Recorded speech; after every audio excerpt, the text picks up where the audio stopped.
Alrighty, everyone, Diane Liddington here with my capstone. So for this project, where do I want my face? Over here.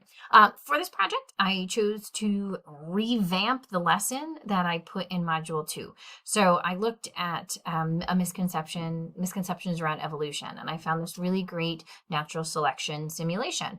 So I took that worksheet and the activity and I adjusted it. And essentially what I ended up doing was making it slightly more inquiry based, where I had the students kind of discuss some pre-lab questions before they actually ran the simulation. The idea behind it, I found these great colorful printed sheets of paper, and I hole punched out red and blue little circles. And the little circles are supposed to represent peppered moths or like a prey animal.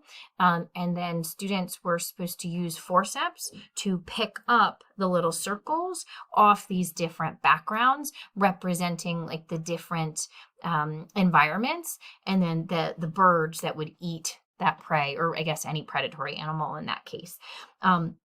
So I had them do this for 5 different generations on a background that was like mostly red, which is why I picked red and blue circles. And then again on a pattern that was red and blue kind of mixed in together.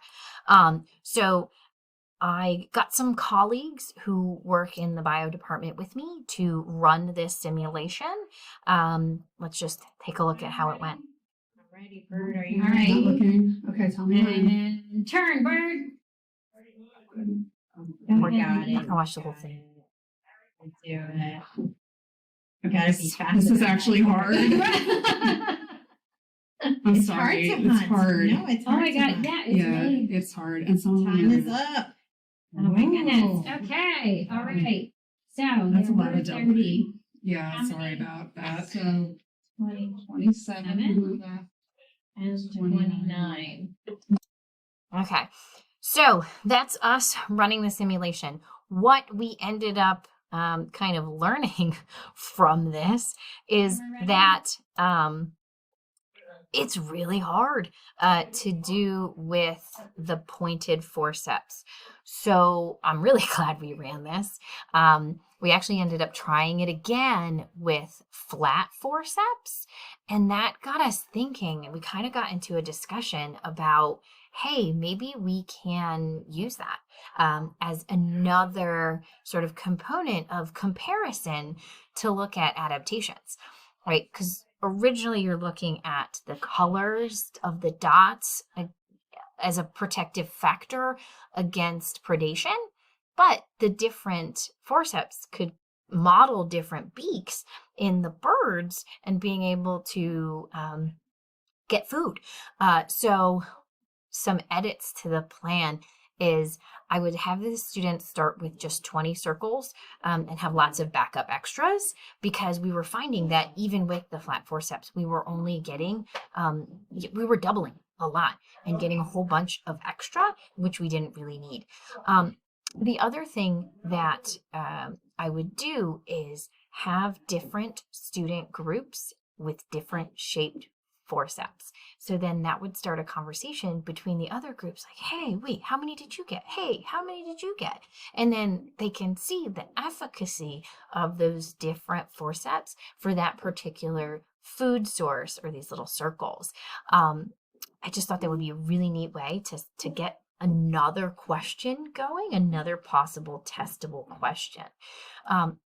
So within the packet that I had for students, I did have them come up with a testable question.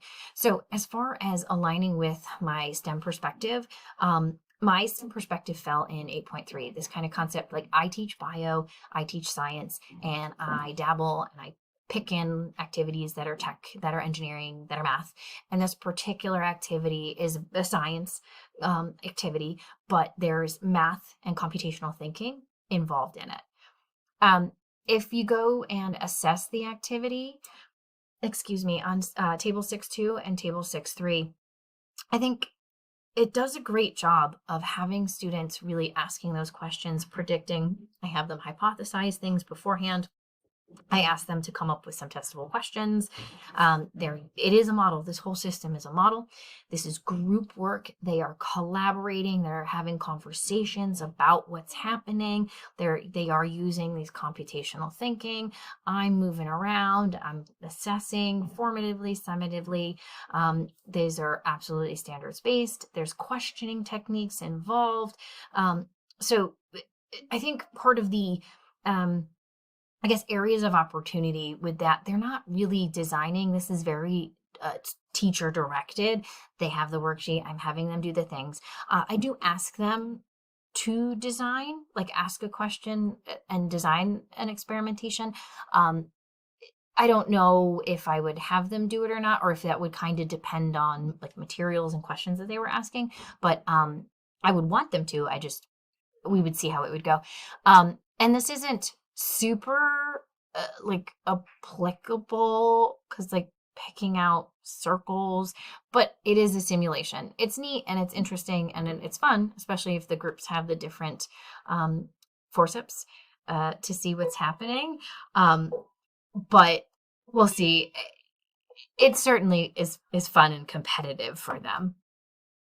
So that was my activity on the post in D2L should have or will have the original activity that I pulled from Biology Corner, and then my adjusted version where I put a little bit more in, made them do the graphs, I made them hypothesize, asking more questions than the original version. Thank you very much.